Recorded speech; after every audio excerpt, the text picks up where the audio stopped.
So today we're going to be breaking down the latest information in regards to e-bike crackdowns. Now, before we talked about LA, we also talked about New York and what things they might implement in order to crack down to get e-bikes basically banned in those areas, or basically make you pay some type of a tax in order to have an e-bike in those areas. So colleges are now starting to take this on. So we're going to talk about colleges, we're going to talk about UL certifications, we're also going to talk about what the cheapest UL certified bike you can get, as well as my opinion on this whole thing, because I want to hear yours in the comments below. So without further ado, let's get this started right now. Electrek has an article which we'll talk about momentarily, but first, let's break down this video, because you know we love to break down videos by people that just know so much about electric bikes. Let's see what they have to say.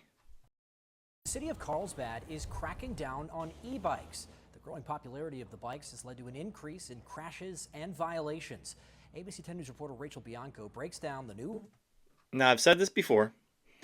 Always listen very carefully to what these people have to say. You can kind of weed out who knows and who doesn't know what they're talking about. Rules just passed by the Carlsbad City Council. Rachel? Derek, education is a big part of this. Carlsbad police say they have spent months holding seminars, visiting schools, but there are just still too many kids getting hurt. Too many kids getting hurt. All right, so we're going to blame it on the kids. I mean, when we were younger, we used to do way more dangerous things than ride some electric bikes. You can fold it up, put it in your car, so if you got a small compact car, these things will go ahead and go with you anywhere you go. They go like 15 miles an hour. Steve Palafox is enjoying a day on the boardwalk in Carlsbad. He's visiting from Riverside County. He says his e-bike goes wherever he does. They're cool. They get you around a little quicker than the regular bikes, and they help you. Say you're going up a hill, they assist you in every way. But not everyone. Hold on. We have to rewind this real quick because I already watched this, and I want you to pay close attention to the clip that they just pulled right here of this girl. We're going to rewind this a little bit. And what this woman says. This is I just want to help educate you guys on basically news anchors and what their job now is. They help you. Say you're going up a hill, they assist you in every way.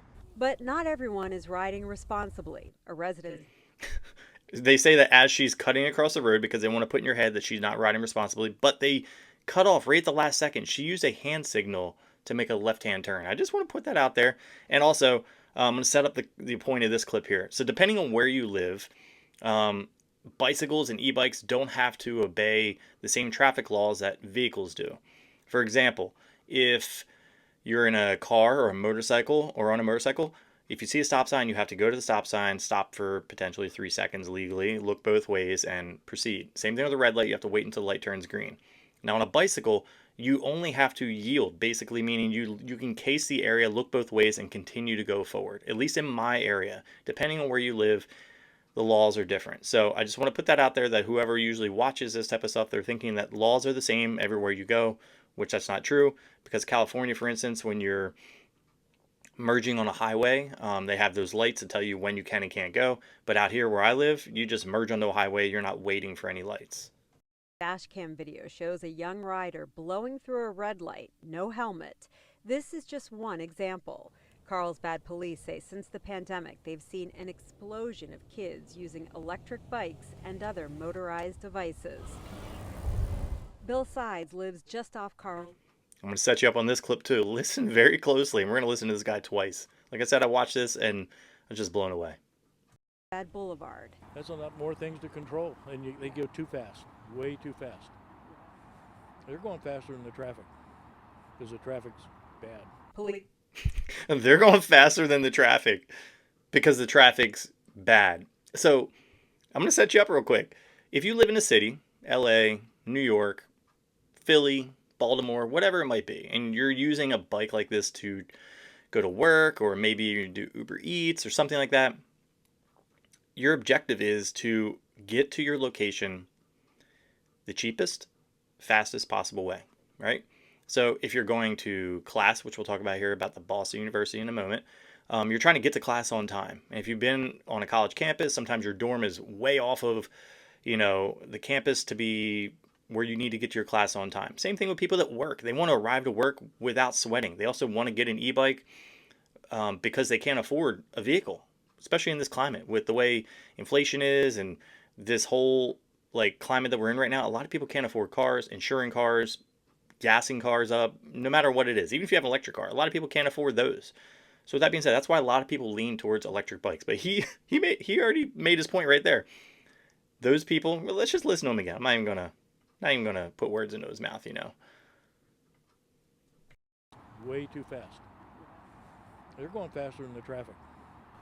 They're going faster than the traffic. Well, maybe because those people on the bikes actually got to be somewhere on time.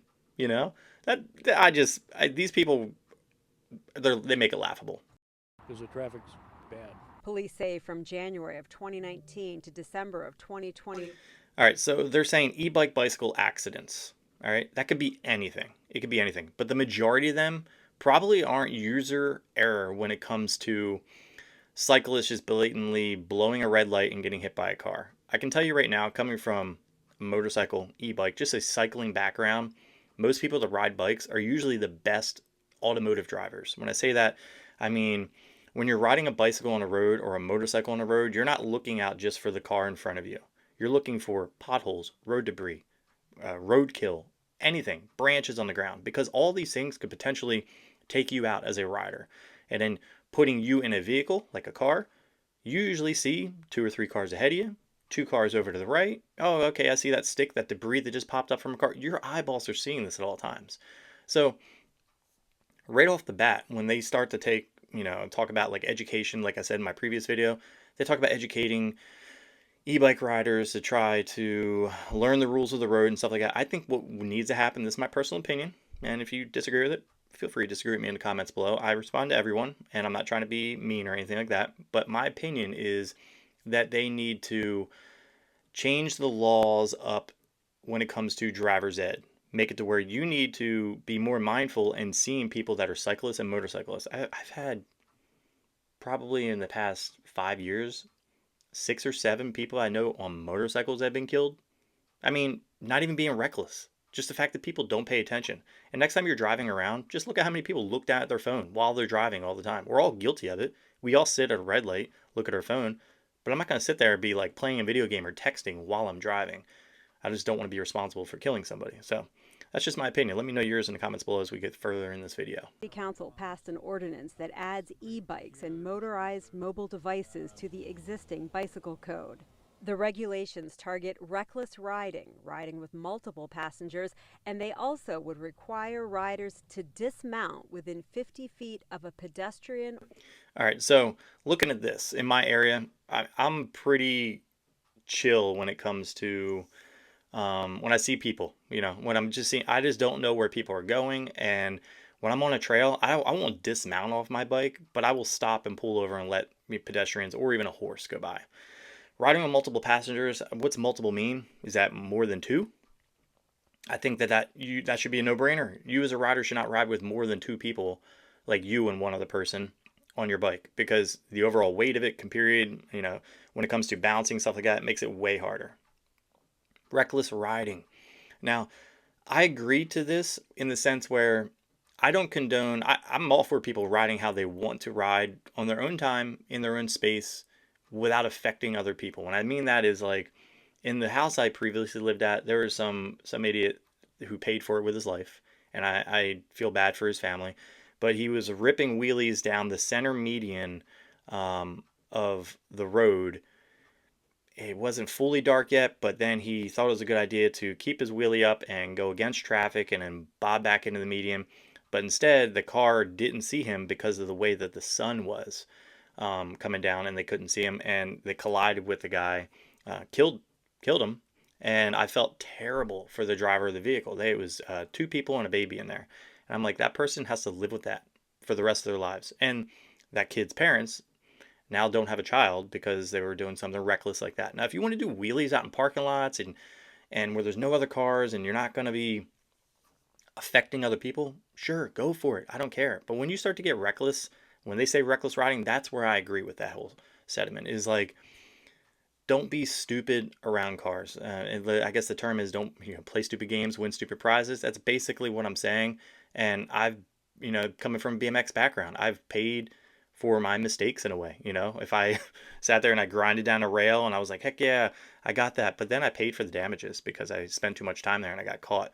So you play stupid games, you win stupid prizes, own up to your mistakes, and hopefully you don't own up to them with your life. That's how I feel. I don't think that like a small group of people, like people on Surons and Talarias, because I have a Talaria, I enjoy riding them. I don't think us in a small group is what's really affecting this. I think that the end of the day, cities are really hurting when it comes to taxing other people.